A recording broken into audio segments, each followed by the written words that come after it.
Hey now, welcome to the dirty side of the track, America's leading Formula One podcast, according to my mom. We are excited everybody is here this week, and we're getting closer to the season, and we're so excited about getting closer to the season. We doubled up on the Robs this week. We have two Robs with us. Rob Vale, say hello, and then Mystery Rob, introduce yourself after that. Well, he won't be Mystery Rob because I'm going to give the little background story here that Rob is the true trooper. He is the surviving member of the trio. This was going to be a bigger ensemble this week, but due to Terry basically just getting too famous now and being invited to events, and Adam being struck down by illness, we were like, maybe we're not going to have any guests, but Fantasy Hub Rob is here to save the day. So welcome back to the dirty side of the track, Rob.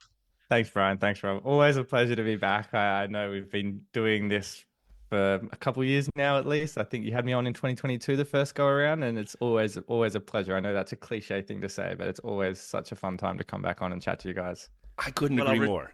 I mean, like when your window opened up, so excited. I was going to say, I was going to return the cliche and say it's lovely to have you back. So there we go. Cliches exchanged. So really the only stuff that happened this week, really the big news was the livery reveals, which we were going to talk about and kind of score the liveries, was the original idea for this. So we're going to chuck all of that into the conversation with Rob.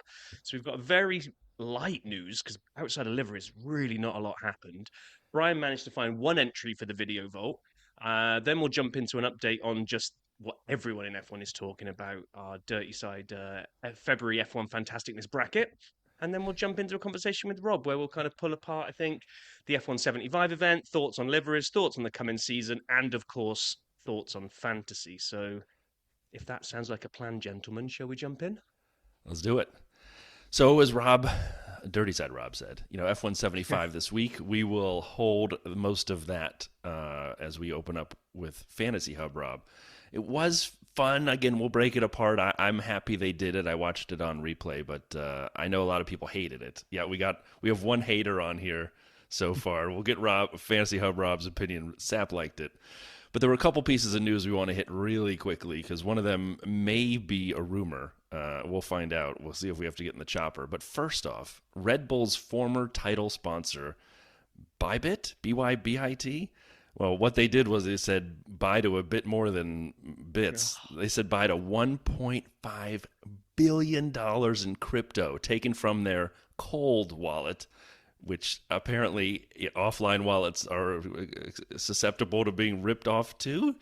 Holy cow. And right now, the CEO of Bybit is on Reddit doing an Ask Me Anything, which I'm assuming is just him crying. We're not watching it because it's happening here. 1.5 billion being stolen? I mean, I know for both of the Robs, that's pocket change, but for some people, it's a lot of money. Is that real money anyway? It's just made up crypto stuff, isn't it? I mean, you could turn it into real money real fast. It makes Lewis's contract look like a drop in the ocean, doesn't it? Totally. I mean, do you know what you could do with $1.5 billion? Anyway, you know what else you could do with the money is if you were Alpine, you could put a new chassis on your car. And there are rumors, and maybe I'll just introduce the chopper over the rumor mill.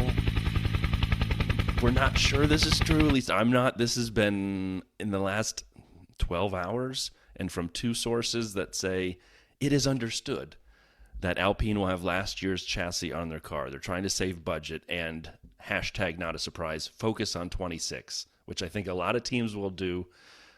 We've kind of had that debate. What point do teams say, all right, enough of the shenanigans on 25. Let's just put everything into the 26 car. I've got a question for both of you two because I honestly don't know the answer here. But given that the regs don't change until next year, so given that this is just a kind of a final tweak of this current set of regulations, how much do you need to change the chassis? How much of what we will see on this year's cars is more aero package on the outside of the car? Bits and bobs as opposed is this to a nothing burger? Because loads of teams have almost got the same chassis. I actually don't know. I'm assuming that most teams make enough changes where the chassis changes a bit. But I'm assuming as well that if you're at the last season of the regs, and you can do, to your point, the aero and tweak the wings and do things differently, find some weight savings within the chassis and the pieces around it. I'm assuming that's probably good enough to some extent, where you're not going to pull a Haas in 21. I'm not sure anybody's going to radically change. Like I say, I don't know this, so I'd love someone to kind of contact us. But I don't know any team radically changes the chassis this year. because there's nothing. You say save weight. There's already a minimum weight, which I'm sure pretty much most of them are almost down to. We're fine tuning the regs. We're really just looking at whether you've got to change your flexi wings or not. Literally, everyone's just trying to squeeze the last little tiny bit of juice out of the current regs. So Again, yeah, I have no idea. I have no idea. I don't. It's a rumor. I'm sure it probably won't kill them at the last year of the regs, but it also does kind of wave this. The hey, we're already focused on 26, and that means Jack Doohan better watch his No, back. I mean, everybody might not be changing their chassis. Is my point. Right, Like, it could be. These guys might not be the only one. That's what. Anyway, we don't know. Well, what let's we're talking about, so ask let's move on. Jack Doohan's unrelated Australian brother Rob. What are you thinking about this? Yeah, I mean, I don't personally disagree with other Rob either at all. I think it's the last year of the regs. There's probably going to be a few teams trying to save a bit of coin. And, there's also Alpine speculated to take, is it speculated or is it confirmed that they're taking a Mercedes PU next year as well? So it almost Yeah, I feels think like, confirmed. I think that Alpine at least seem like they're going down the track of trying to save a bit of money here and there. There's also some talk around whether or not the team goes up for sale. I don't know how much truth there is to that either, but there seems to be a little, or maybe not a lot of change that suggests they're probably just on autopilot for this year. Well, you know who won't be buying them? Bybit, because they're $1.5 billion short. So with that, let's quickly head to the video vault, and it's not going to surprise anybody. In the vault this week, I apologize. I was a little busy on the road for work the entire week, so there's only one entry that I found for the vault. And shocker, it's F175 live highlights. 2025 F1 car liveries revealed on the Formula One channel. 14 minutes. I did rewatch the summary of it, just so I could at least tell people what's in it. It's a decent summary of it, but there were some things they missed. Sorry, go on, carry on. No, I was going to say they cut out all of the jokes about how good-looking Charles Leclerc is. And if Jack Whitehall were a listener, he would know that I have a better line than he does about how good-looking Charles is. So he's just should tune in more. And then Gordon Ramsay with his swearing was also seemingly cut out. And a lot of the booing was cut out. Not a surprise. Yeah, I'm shocked they managed to find 14 minutes of highlights. You really hated this thing, didn't you? I know Paul didn't like it either. Such a terrible event. Such an awful thing that hopefully will only be repeated in another 75 years. Oh, well, just hold your powder. We're almost there. We're almost there. But with that, we're closing the vault. We'll quick talk about our bracket for February. So our friend Fantasy Hub Rob, we've been doing, and I know you've seen it a few times on there, at least, our February bracket. March Madness dominates the month of March. Well, February Fantasticness dominates the month of February. And we always do we try to find the best of the best. And in 22, we found that Jim Clark is his name. Jim Clark was Jack Clark was a baseball player. Clark. Yeah, Jack Clark played for the Giants. Jim Clark was the driver chosen by everyone as the best driver of all time. And then in actually I did it wrong. That's 23. So in 24, best track, Spa.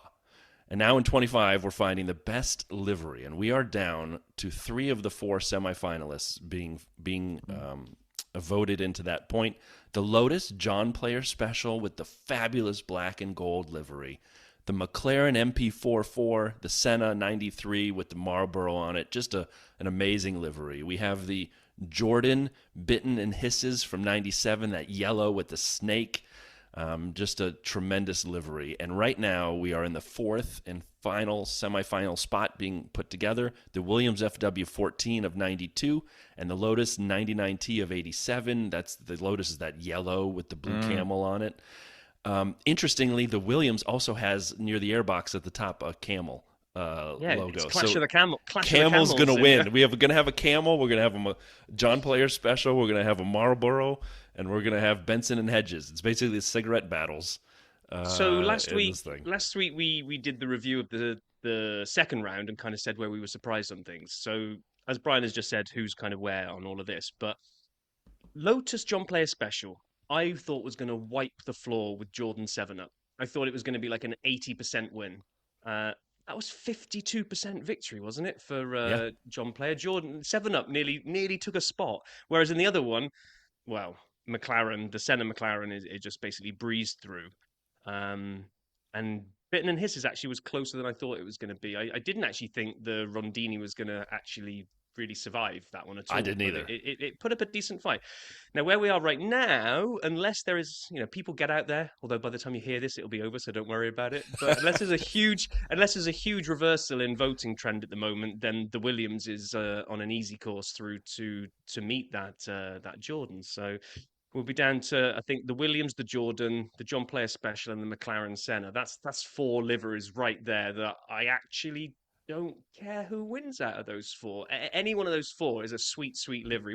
What's your thoughts, Rob? What's Yeah, your favorite one? I've been voting pretty actively in all of the polls that you guys have been posting the last few weeks, and I'm not sure if I'm that well placed to opine on this, just simply because I voted for 2 or 3 in the first round that didn't even make it through. I think the Ferrari Vegas one, I know that's a bit more of a recent addition, didn't, and the McLaren Senna ones of the last couple of years didn't even make it past the first round. But I also did.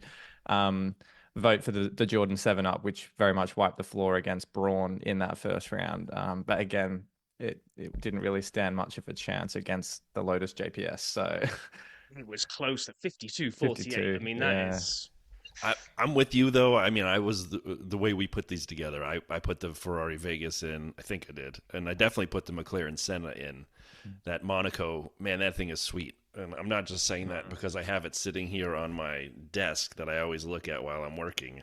And so it was sad to see those go. But yes, for everybody listening, tune into all our socials to vote. This last week, we will crown a champion. So participate, participate, participate. Right. Okay. Well, as threatened, now we will segue over to kind of focusing more on an active discussion with Rob here to start pulling apart. First off, I think we'll do the event then, and then we'll go into what we all thought of the liveries. I'll just get. It's not even a Rob's rant. It's just they came up with this great idea that they wanted to honor the 75th anniversary. I'm all in on that. It makes sense. Let's do this one-off thing. Let's kind of 75 years of F1. Yay! And then they must have all just sort of forgotten about it for a while. And then they must have, a week before the event, they must have gone, what are we actually doing next week? It's akin to me and Brian chatting to each other midweek and going, what are we recording this weekend? And we're like, oh, yeah. Oh my gosh, what are we going to do?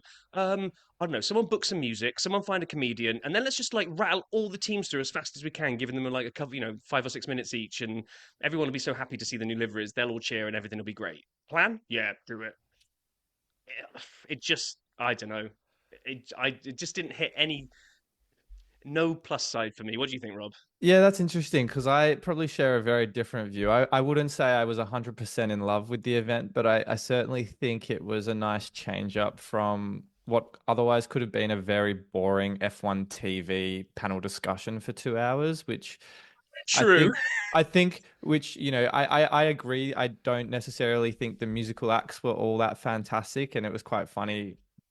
Some of the comments around that Brian Tyler set before Alpine reveal, and then Machine Gun Kelly and that band at the start was a bit of a flop. But I also really like Jack Whitehall. I think he added a bit of spice to what could have been a pretty dour affair, and I think it just, for me, was a nice change up to having every livery quite disjointed when they go out. I'm not suggesting this has to be done every 2 years or 5 years, but I think every kind of 10 to 25 years is a nice little something. The thing that fundamentally killed it for me, sorry, Brian, I'll let you chime in with your opinion in a second as well. It was more the fact that we all knew, like we could have put money on the fact that probably 7, maybe 8 out of the 10 cars were almost going to be identical as they have been in recent years. Because guess what? It's called brand identity. So in the same way, Red Bull want it so that all those sponsors that are paying money, like Oracle, they want it so that even if you just see a little flash of a car go past, you're like, oh, that's a Red Bull.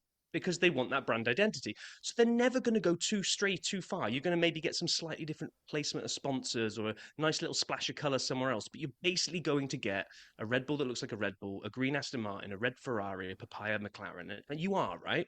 And the thing that we're all massively interested in as fans is when we actually see the cars.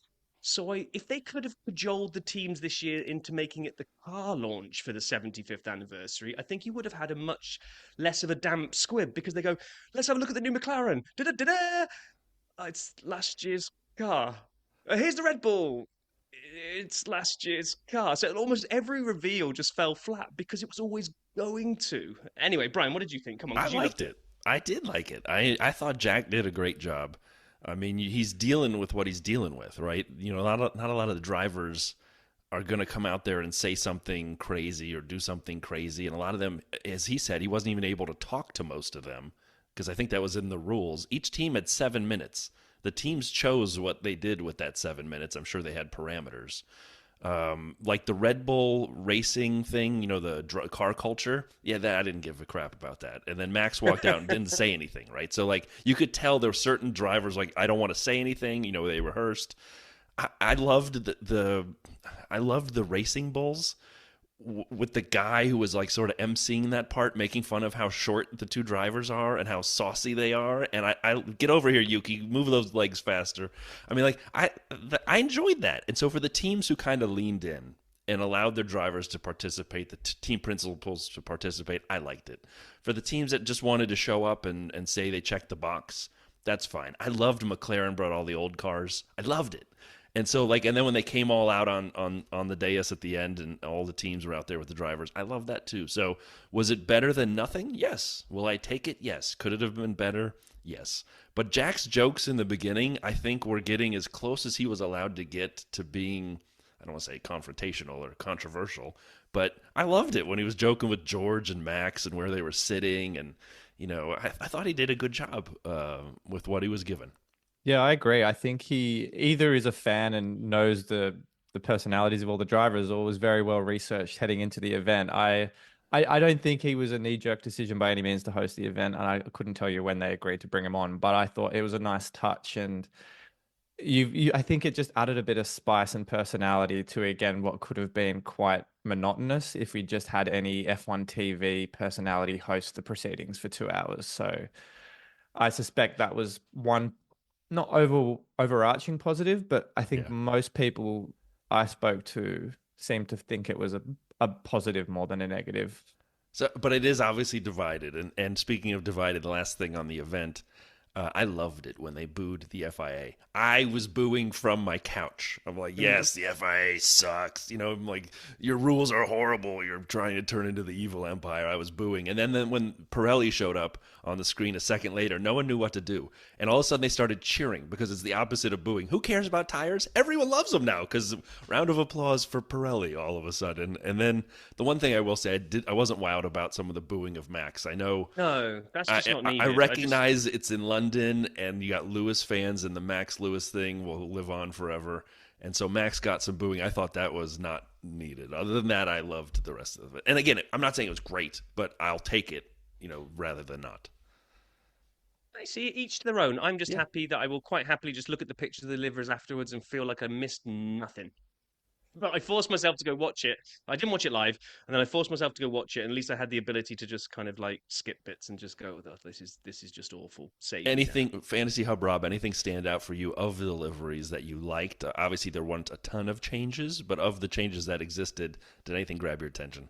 Oh, I mean, I could talk about all 10 liveries if we really wanted to. I think if I had to choose one that I really enjoyed and one that I really didn't, I think the V carb one was a really nice change to, and paying a bit of homage to obviously one of those older Red Bull liveries. Was it Turkey 2021, if I'm I not think so. mistaken? Yeah, I think so. So I really like that, and Alpine I thought had some really special spots on their car as well. But I think Ferrari for me was, I love the dark scarlet, but the white HP slash was just not really it for me either.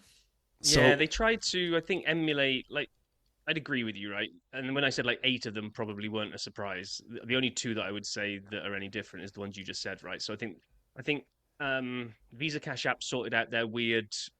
So we sneezed and all the logos went everywhere last year. They had a killer paint job, but they managed to completely screw the pooch with how they laid it all out. This year, yeah, chef's kiss. I'm loving that one. Alpine, I'm glad they finally just listened and realized that everybody wants pink like all the time, not just run a pink livery for 2 car races and then never see it again. Um, Ferrari just does feel like they dropped the ball. I agree with you. The red is awesome. The white is trying, I think, to be on one hand sort of a homage to when Schumacher had the white piece over the airbox The problem is, I think it's really been done to let the HP logo stand out more, which kind of actually ruins the whole look of it. So I'm with you. It's like if I could do that, and for everyone who obviously can't see me, I'm just holding my hand up in front of one eye. If I could like cover the white slash with the HP logo, the rest of it is fantastic. But yeah, So I'm with you guys, but last season I was also a huge homer for VCarb. I loved their livery last season so much. I tried to go out and buy everything I could, merch wise, and thankfully nothing was available. And then I realized the car was a dog, so I stopped the purchase power there. I did like the pink on the Alpine as well, so I thought good job. And I'm obviously in the minority, at least amongst Brian's and Rob's, of the Ferrari. I have another model on my desk, and it is a Ferrari with the white rear. yeah, It's not obviously this that's one. nice. That's I know, nice and when they can did, do it yeah. well. I still liked it, and everyone online hated it. They were coloring it yellow and saying, "Isn't this better?" There were different versions of it. I still like this one, so I'm obviously If a homer you for a Ferrari with a white. Oh no! And color if you take that image and you Photoshop the HP logo out and just had a white stripe on the back, it looks awesome. It just like everyone hated the blue HP logo on the Ferrari last year, and then this year tried to, rather than even trying to make it more subtle, they've gone the opposite direction and said, "Look who's sponsoring the back of this Ferrari." It's like, oh yeah, we get it. But yeah, the funniest thing was it's amazing how many people, I don't know, watched that show expecting to see 10 brand new liveries as if because it was the 75th anniversary, everybody was going to go crazy. So much so that McLaren put out a post after the event that basically said, we're living in the papaya era. If you go back over our history, we've always maintained a certain look for a period of time. So we had the Senna, what people call the Senna Marlboro livery, was there for years before Senna. It was that Marlboro was like however long it was, 10 years, right? They had the Chrome livery, and now they're in their papaya livery, and they're like, well, we just won a world championship off the back of that, and we're like a globally noticeable look now. Why would we go and change to, I don't know, white? Or I mean, it was just going to be this livery again, but I found it interesting that McLaren had to almost put out a post to defend it. Yeah, I agree with you. I think they hit the nail on the head in terms of what the car looks like this year. I think when you're in an era of, let's not call it dominance just yet, but in an era of winning championships and competing regularly, you almost don't want to go away from a color scheme that is so synonymous with success. And I think that's what served Red Bull so well over the years, and Mercedes before that, and Ferrari before that. And I think McLaren are cognizant that they're just getting started. And I think to obviously maintain that synchronicity between winning and the color of the car, then I think they've done nothing wrong. And I think that also extends to what we saw from Red Bull last week as well. Actually, it's Aston Martin who's cognizant. I'm sorry. Sorry, I thought you meant the sponsors. No, I agree. I agree with you guys. And years past, right? We haven't seen massive livery changes. So just because they put them on a stage doesn't mean all of a sudden everyone's going to go, yeah, now's the time for the thing we haven't done for the last 5 years. If we're looking at two that had subtle changes, I'd like your two opinions on these two, right? So Williams stayed blue, but actually, this is an example of where I think a sponsor's color scheme works really well, because the Atlassian blue that now is replaced whatever blue it was last year, I think works really well on that Williams. And while it isn't a million miles different from last year's car, I prefer that blue if I look at this year's versus last year's. And then the other one I'd like your opinion on is State, who went really bold with the fluorescent green last year. And then this year, of almost, it feels like I saw a great line on a quote online that said, "It looks like the state car was all black this year, and then it drove through a mist of green paint." They got the Floviz going early. Yes, yeah, and it's like they've almost apologetically kind of backed away from the green a little bit, going, "Oh, last year we were a bit green, so how can we get away with it this year?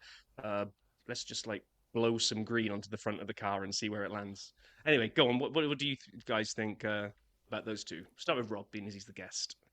I think on Atlassian, I agree with you. I really like the softer blue. It, as you say, ties in quite nicely to the sponsor kind of arrangement and color scheme there. And obviously, great to see Duracell has kept their signage on the top part of the car. And I think it's nice. I didn't dislike the royal blue of Williams in years prior, but I do really like that lighter blue. I think the Sauber is the one I'm more intrigued by. I think it was just a bit busy last year, so I don't mind the faded gradient from the green to the black, but it reminded me of kind of highlighters I used to use back in high school, where you've got the green cap and then the black body of the highlighter. So yeah, it was a good design, but maybe that's just a way of transitioning the exposed carbon on the back of the car without making it look too obvious. I will now forever call that car this season the highlighter car. I thought you were going to go because as it fades out towards the end, it's like you've got the green highlighter and it's starting to run out, and you're desperately Yeah. trying to get the last bit of ink out of the pen. Well, it's a good thing we got the front of the car done. Um, because Like that's that all meme. anybody's going to see in their rearview mirrors is the stake in the back and the front of the car. Oh, man. So kind of transitioning in the way the cars look to what we anticipate them doing on track. We obviously are not all that far away from the season starting. And yeah, I'm super excited. I can't wait for testing. I can't wait for Drive to Survive. And then, of course, I can't wait for Australia. And Rob will be there. So, Rob, tell us a little bit about your thoughts overall, whatever you want to explore the space, the season coming up, your trip to Australia. You know, you got any.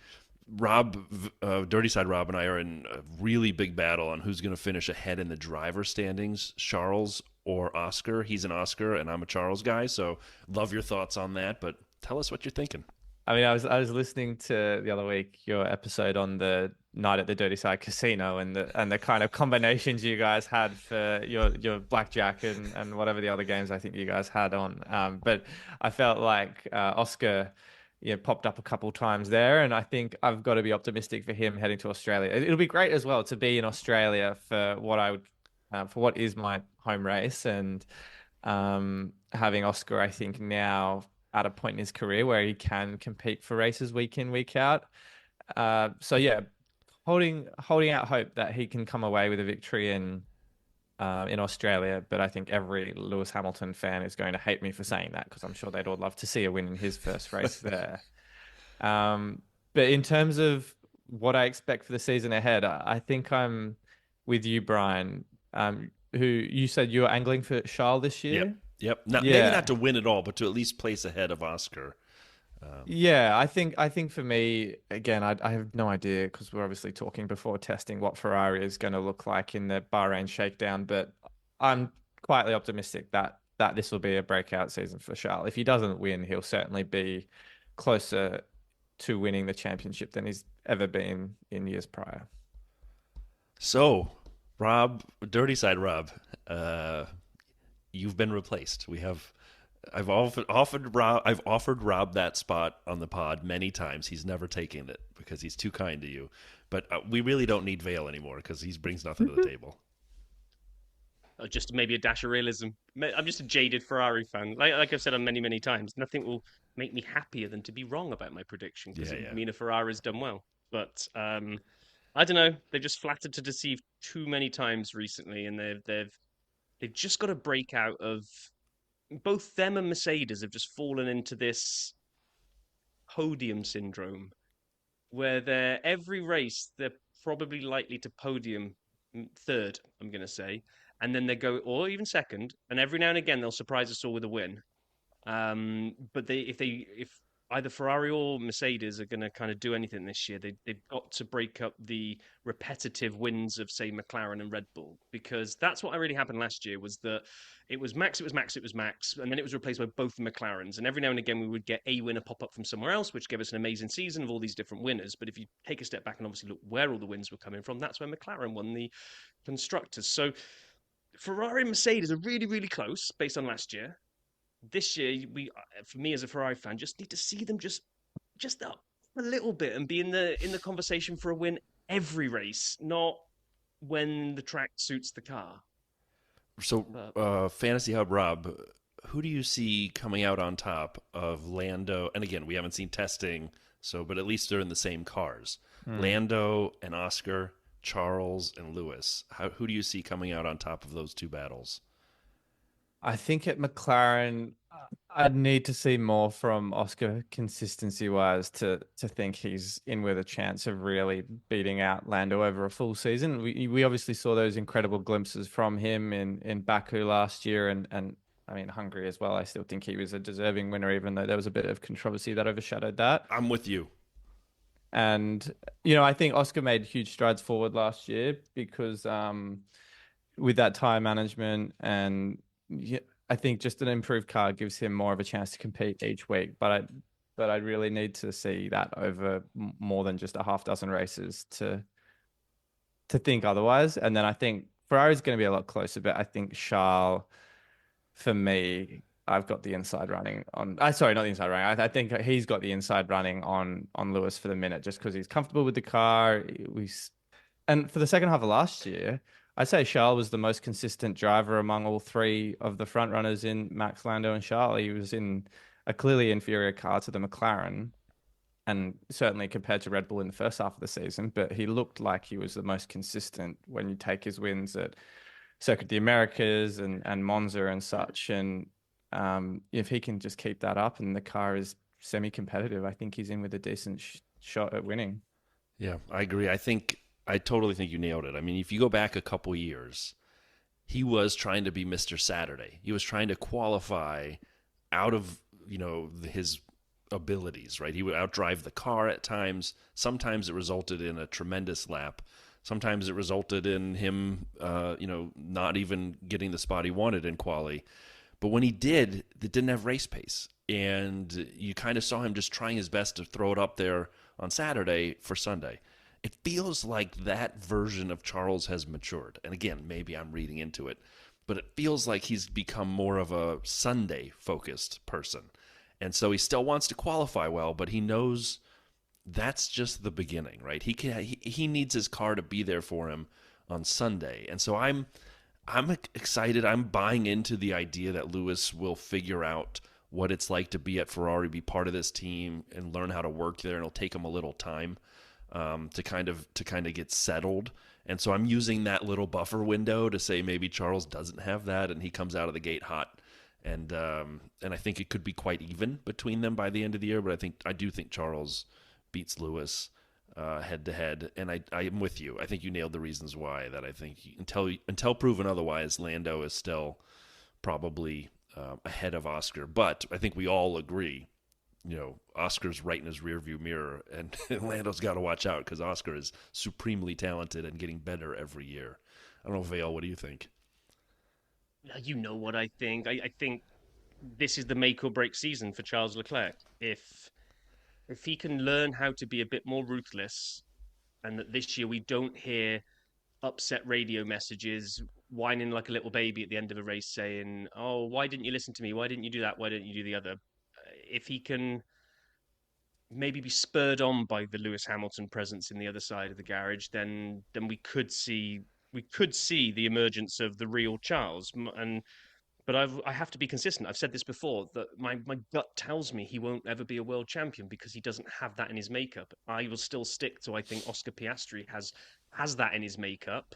Will he ever see that come to fruition? I don't know. But I just think there's something in Oscar's makeup as a driver that at the moment is lacking from Charles. So for me, 2025 is the big season for Charles because he has to show that he's the number one dog and beat Lewis. And then if he does, and he gets the confidence from beating a 7-time world champion, then who knows where he goes from there, right? But like I say, I just got this gut feel that I can't shift. But, I do see what you're saying. Like, I know we're just sitting here on bar stools debating it, but I do see what you're saying. And I think Charles has matured.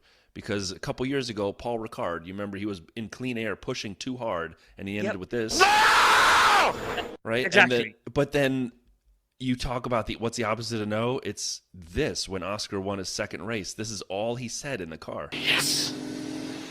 So, no and yes, there are the differences right there. And one is screamed at his own mistake, and one is whisper yelled after a victory, which he dominated. So I do see what you're saying, but I just really think Charles has matured. And I think this season we're going to do some episodes with the headline. And Rob, you can save this now for an episode title, Charles in Charge. There you go. I would also say one other thing that I was speaking to Nate Saunders recently, who's at ESPN, and he was saying, and it was a very astute observation I'd never really considered, but prior to last season or even 2023, Ferrari was always in the last kind of 5, 7 years a Saturday car more than a Sunday car. And certainly since Fred Vasseur's come in and righted the ship a little bit, they've been much more competitive on race days. They've got, their tire degradation under control. And I think we saw that from Ferrari a lot last year. And if, we already know how good Charles is at qualifying. So if he can just kind of pull it all together on a more consistent basis with a car that's, a challenger and not just making up the numbers, I think he's in with a better shot this year than he's probably had in the last few. I agree. And plus, we haven't heard this on the radio in a while. Question? So that's helped as well. Yeah, true. I mean, like I said, and then we could stop the Ferrari chat then, because there's something else I want to ask you about. But if Lewis gets the jump on Charles in the first 2-3 races of the season, maybe he maybe wins a race and Charles doesn't. It would just be so interesting to see how Ferrari organize themselves as a team. We've seen that Red Bull don't need to worry about it. Max is clearly the number one driver. McLaren, I would say Lando has earned the right to be called the number one driver. Even if I think Oscar is a champion of the future potentially, or maybe has bigger killer instinct, right now he isn't better than Lando. And, Lando earns the right to be number one. Charles goes into the season, I think, with earned right as number one because he's the kind of number one incumbent.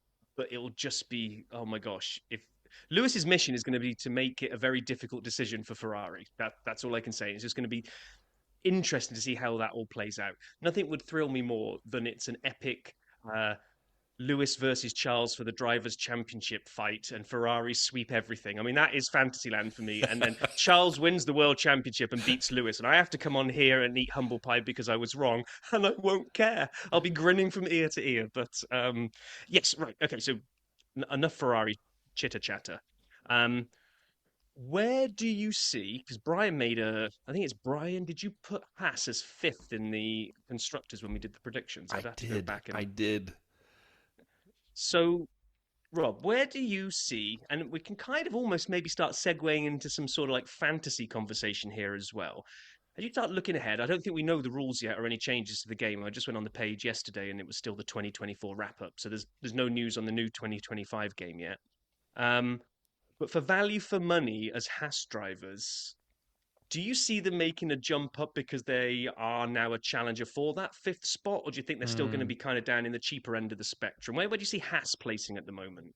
I mean, before I say that, Brian, that fifth position in the constructors is a spicy one. I did. I had them fifth after, of course, McLaren, Ferrari, Red Bull, and Mercedes. I had them ahead of Aston, Alpine, who thank you, Alpine, for using the same chassis. I hope Haas isn't. Williams and the Racing Bulls and Sauber. So interesting.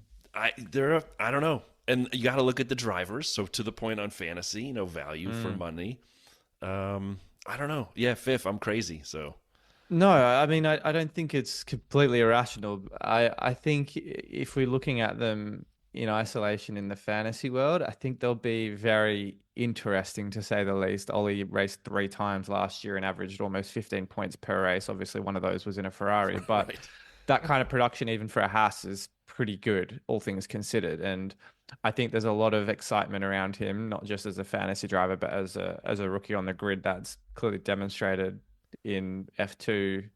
Well, actually, no, he didn't even do that well last year in F2. I think he was 12th or something like that. But I think he's certainly got the minerals and the pedigree to take that next step. I think if he in fantasy was priced under 8.5 million, which I'd expect to be the case, I think he will be on a lot of people's teams come the first race of the season. Totally agree.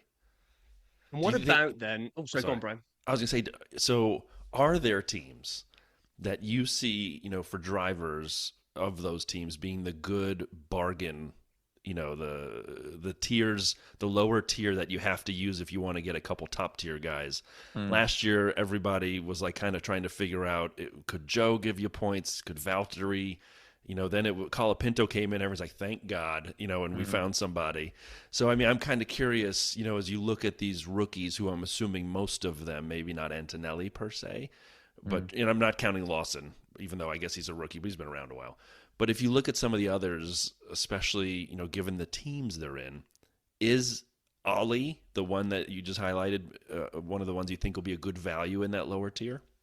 Yeah, I think so. I think he's going into a midfield car that if you take away that Alpine result in Brazil, Haas would have been P6 in the constructors. And I do think they are and deserve to be the favourites to finish top of the midfield. I still think for me, Aston Martin, they'd have to have a severe drop off for me to They think they're do not have Lance fifth. Stroll driving in the car, They though. Just do, a they reminder. do, and I think you're better off putting anyone in that car to get the same result. So I don't know. I think it's more of whether Aston Martin shoot themselves in the foot than I think has suddenly have a flyaway season. But you look at a driver like Esteban, right, who's Yeah. got a new lease on life. He's experienced. I mean, I wouldn't say he's the most. He has the most even-mannered temper when it comes to driving on track, but I think he's got that experience. And to your points earlier, I think he's just the natural number one driver in the team that's expected to lead from the front. I think he will probably also come in not too dissimilar in price to Ollie, maybe 1 million more, I would think, maybe 500,000 more. But in terms of value for money, I do like that reliability. In terms of other rookie drivers, I'd probably exclude Jack Doohan from the conversation simply because there's a lot of speculation around him not actually having a seat beyond Miami. And for that reason, I just don't see the merit in owning him for two races if there are drivers like Hadjar and Bortoleto at a similar price. Right. And I think both of those guys had great seasons last year in F2. So, can you help? We've actually gotten this question a few times, and we always say, let's talk to an expert, and now we can actually phone a friend as the expert. How do you build budget? Like, what is your secret to budget building? Because Rob Vale over there just yells, I just pick the best driver every time who I think's going to win. And then he ends the season, 15 million less than me. And he's, how'd you have those two guys? And I accidentally end up with budget every year because I kind of think who's gonna who's gonna overshoot their value, but then I always forget to sell and I sell low and I do the dumb things that I do. And I watch you and other experts with massive budgets by the end of the season. They're like, oh, I'm gonna have Max and Lewis and I'm gonna put Oscar and Lando in. And I'm like, how'd you get that team? So what are, Rob, some of your secrets for budget building and finding those drivers who are going to increase in value? It is quite a nuanced pricing model in F1 Fantasy, and assuming there are no changes to the game this time around, the priority to build up that value in the first, let's call it 6 to 10 to 15 races of this season, are to focus on those drivers and constructors, as you pointed out, that are probably underpriced where they are compared to their peers in the field. And Haas, I think, is a standout one. But in terms of the pricing model, I could talk for 20 minutes about this, but I'll try and get it into 1 or 2 minutes. Is the most value and how the pricing models work is in what is considered the B tier. So between drivers and constructors between 15 and 25 million, because in terms of points production versus the actual cost, they're typically drivers in the top teams, but let's call it in this case Lawson and Antonelli. They're rookie drivers, or they are inexperienced drivers relative to the car that they're in. George Russell, even as well, just simply because Mercedes are probably going to be around fourth this year. They are probably the standout candidates if you're looking for drivers in top teams that are always going to be finishing consistently between fifth and eighth, as opposed to someone like Carlos Sainz, who is going to outperform that Williams every single race week, but does run the risk of maybe qualifying quite high and then falling back during the race. And I think that's a bit of a trap for new starters, is they will look at experienced drivers that are consistent in F1, but in F1 fantasy, your best source of points, aside from obviously finishing on the podium, are overtakes and Yep. gaining positions. And you want drivers that start further back and then make up places during the race. And that's where I think you'll see the likes of, in the kind of upper tier, the Lawsons and Antonellis probably qualify around P7 to P10 and then maybe make up a few in the race. Or if you're going further down the grid, your Bortoletos, your Hadjars, your Ollie Behrmans that are inexperienced, but over a full race distance might make up places simply because they don't have great single lap pace, but maybe people ahead of them DNF, or they are just better car with better race pace compared to those Hulkenbergs and Sainzes that look good over a single lap. Yeah, and is it right? And I really noticed this one late in the game. Maybe I've got it wrong, but those lower tiers, they can jump in bigger jumps than the higher guys can. So if you buy Max, he's going to go up by like about 100,000 maximum, Mm. whereas you can kind of get some much bigger jumps from lower tiers. Do they cap it then that once you go into the above a certain point, you can't grow as much? Is that how it works? Yeah. So it's grouped into A, B, and C tier. So the A tier is above 25 million, and they typically score the most points. So your Maxes and your Landos, but your price jumps are also smaller. And then the B tier I described, so 15 to 25 million, and then the C tier is anyone under 15 million. So the 15 million and below, as you pointed out astutely, Rob, they don't score as many points, but if they do have a big race, they'll naturally go up a million or 1.5 million. And we saw that from Alpine in Brazil last year, where they had a double Right. podium, and they are once in a blue moon results. But if you can time them right with upgrades or a circuit that suits the car or the driver, then you can really capitalize on those budget gains. But it is, I guess not an undertaking, but you obviously have to keep tabs on practice and upgrades to make sure you can time those decisions correctly. My team this coming year is, I'm going to call it riding the B tier, because this is insight, baby. Look at us. B tier. Bring in So what insights. you're going to go for the third straight year of an unimaginative name for your That's more imaginative than calling it sap. Yeah, actually, it would be an improvement on Sat. Right. Come on, Brian. You get all these names that you read out each week of like I people know. that thought about some sort of play on words or something, and then it's like, and here's Team Sat. Well, I got to do better than I did last year, Rob.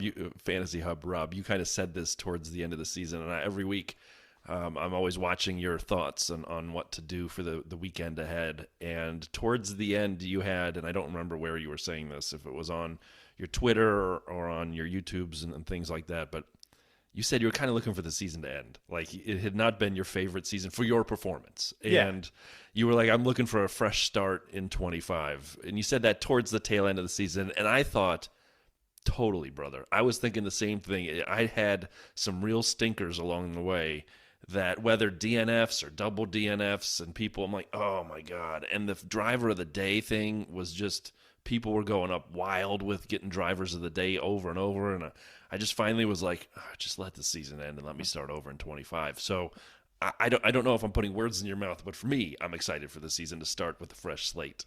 Yeah. I think the last kind of 3 or 4 races, it was just tough to eat DNF singles every single race weekend. I think I had 26 DNFs and disqualifications over a 24 race season. So find me someone that had more. And but it was probably the I wouldn't say it was all bad luck, but there was certainly an element of that to it. But looking forward to kicking off the right way this time around. And I think because now we all have a much better understanding of how to build budget and how to structure our teams, it'll position the most engaged fantasy players to succeed over a longer period of time. So on that, then looking forward to next season, we know we will no longer have the fastest lap point going on in there. Do you, do you think they'll ditch driver of? Oh, I'm going to do a Brian thing here. I'm going to do like a 3 or 4 part question. I never do these. This is Brian territory. Um, do you think they'll ditch the driver of the day? Do you think they'll mess with the chip? And do you think there'll be any kind of overhaul of the scoring system? There you go. There's a Brian 3-parter for you. This is purely speculation. I'd love to get your thoughts on that too. The fastest lap, yeah, I'd expect that to disappear entirely just because it's no longer in the drivers and constructor scoring. I think for the driver of the day, if it doesn't get removed, I'd love to see it scaled down to 3 points or something, not insignificant, but obviously not to a point where it can really influence a score for a single driver in a race weekend. That's largely luck based or decided by the fans and not based on the results necessarily always on track. And we look at Ricardo in Singapore as a good example of that. The other ones, did you say the DNF penalty and scoring in general? I So think, yeah, do you see them just overhauling either chips or the scoring method aside from those two things? I think they made a couple of good tweaks to the chips last year, so I'd be surprised if there's any material adjustments this time around.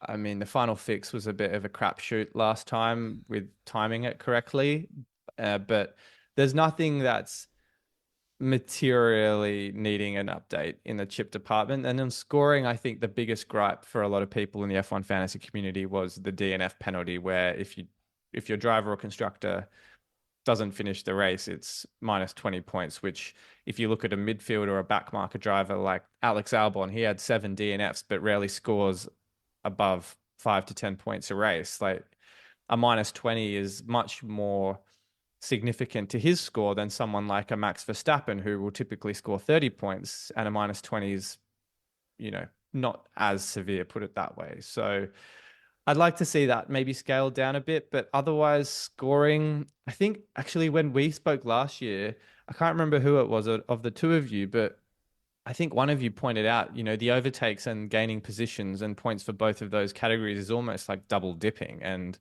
I think different people have different opinions on that. So I'm curious to see if they make any changes there too. I would like them to make change. It's the same thing, not one for one, but it is often very correlated. And you're putting rocket fuel on hoping someone goes ahead of other, teams and other positions. And if they don't, if someone else caught that rocket fuel, it's crazy. Like I don't know. There's something to me as well that says who's performing better than they should be performing. That's what we should be looking for, in my opinion. And when you give someone that benefit because they qualified poorly and then they were able to just motor through the field, gaining positions and having overtakes, and then you reward them handsomely, but they had a bad Saturday. And isn't that part of this? And so that was always my gripe, was just double counting. And again, I recognize it's not a one-to-one correlation, but it's very close. Yeah, I agree with you. I think the chips, I liked them last year. They made sense. It helped that when you came on mid-season and re-explained them to Rob and I so we could use them in the second half, because that's exactly what happened. But so it was, it was helpful. And I'm excited for the game. I will say this, for anybody listening, wherever you follow us, keep following us on social or on our website, www.dirtysideofthetrack.com. I'll put our league in there. And as always, we will give a t-shirt to the winner at the summer break, and the leader at the summer break, and the winner of the full season, a Dirty Side t-shirt. And we love handing those out to folks via mail all around the world. We should run 2 tables this year. We should have 2 codes. We should have the one where we're trying to win, and we should have the ones that we can just go into to try to score the most. See if anybody can get into negative points over the course of the season. Lowest score wins. It's not a bad idea. Because you get to do 3 teams, so why not? We could have the team that you want to actually win, and you can have the team that you actually want to try to tank. But Rob, I'm going to put you on the spot. Will you be able to use one of your 3 teams to join us again this season, do you think? You absolutely know I will be. So looking forward to not finishing anywhere close to the top of the leaderboard, but giving you guys a run for your money. That's great. That's amazing for somebody who has so many followers and leagues and things to do. To use one of them with us is that's an honor, buddy. Thank you for that. So, but yeah, you're going to beat the crap out of Vale, so don't worry about that. Oh yeah, 100%. I'm just looking for year-on-year improvement again, because since we started this, I've never finished lower than I did the previous season. Now I've got pressure on myself because I think I was in top 20, maybe I was 22nd, can't remember. But that's already, if we get the same sort of numbers turn up again, that's already putting the pressure on me. I've been going backwards every year since we started this. You've been going backwards. We're gonna, maybe this is the year we cross. God forbid. If Vale finishes ahead of me in fantasy, I got to pack it in. Yeah, I've always been looking, just because I didn't answer the question that you asked, Rob, of kind of like, what do we think of this tweaks to the scoring change? So I agree with everything you said. Driver of the day, I think, is just, it's just not settled on track. It's just people's opinions. And if the fans decide to get behind a particular driver, it becomes a little bit arbitrary. So yeah, maybe get rid of it altogether. Like you say, maybe give a little less. So remind me how the overtaking works at the moment. Is it basically the same? Like, I've always thought that you should get rewarded on if you finished ahead of where you started. So if you lose 10 places at the start and then you make 11 overtakes, you shouldn't get awarded for 11 overtakes. You should get awarded for 1 because you moved up the grid. You finished 1 grid ahead, a spot from where you qualified. Do you get points last year for all of those 11 overtakes? I can't remember how it worked. You did. You do. Yeah. So that's kind of, I find that a little bit pointless. So I think something it's around actually there... not pointless at all. It's quite pointful. Oh my god, you're on a roll today with your cognizant Dad joke. And jokes. yeah, Dad look joke at this. extraordinaire over here. So I'm not quite sure what I'd like to see. It just feels like, although last year was much better, there was no template last year, and we didn't all get bored with the snooze fest of everybody having the same. So actually, last year made it much better for this. I'd love to find an extra avenue of scoring in there somehow. I can't quite work out what it would be. Team principle doesn't make any sense. Fastest pit stop. I don't know. It just feels like there could be a couple more elements of scoring added. Just there's a little bit more strategy to it, and I know Yeah. there is already, but it feels like it's on the edge of being like really amazing if they could just come up with something. Yeah. Yeah, I think there's definitely a few different ways they could go. I think if we go all the way back to 2022 and before that, they used to have streaks if you had good qualifying or race results, or We never understood those. No, it's a bit Oh, it's a bit confusing for new players, that's for sure. what I would say, and I'll see if you'd like to bring it back, because Brian was always a fan of this, and so was I. It was the whole if you beat your teammate, if points for your driver. If you've got Russell and he beats Antonelli, then he should get rewarded for that. But they dropped that a couple of years ago, I think. I think that would be a really nice addition or re-addition to the game. But I think the whole point of the new interface a couple of seasons ago was just to make it a bit more easy for new players to understand. So yeah, we'll see what they do this year. It'll be exciting regardless. And I would ask you, Rob, could you tell everybody where to find you and the easiest way to follow you? Because Fantasy Hub Rob has been, like I said, an OG fantasy account and a friend of our Pokey Little Pod for a long time, and you've been far too generous with us. Yeah, so we appreciate you, buddy. So how can people, if they aren't already following you, tell people where to go? Yeah, I'm Formula Fantasy Hub on Twitter and YouTube. They're the two main platforms you can catch me on for video content, for written content, and a couple of other exciting things in the works. But I'll share that with everyone and you guys, obviously, once it's all kind of confirmed and ready for the upcoming season. So stay tuned. Awesome. Rob, thank you so very much for doing this with us, and we'll always stay in touch. So I'm hoping there's a mid-season or end-of-season recap in us to do this again sometime. Thank you for having me, guys. It's always an absolute pleasure. All right. And so as everyone's listening, next week we will be back. We're targeting, if we can get our act together, a Discord episode. So we're going to try to get some of the Discord folks to join us on next week's episode. And if you tune in and don't hear any of that, it means we were unable to make that happen. So cliffhanger, let's see what happens next week. Rob, thanks for joining us. We will talk to everybody in 1 week's time.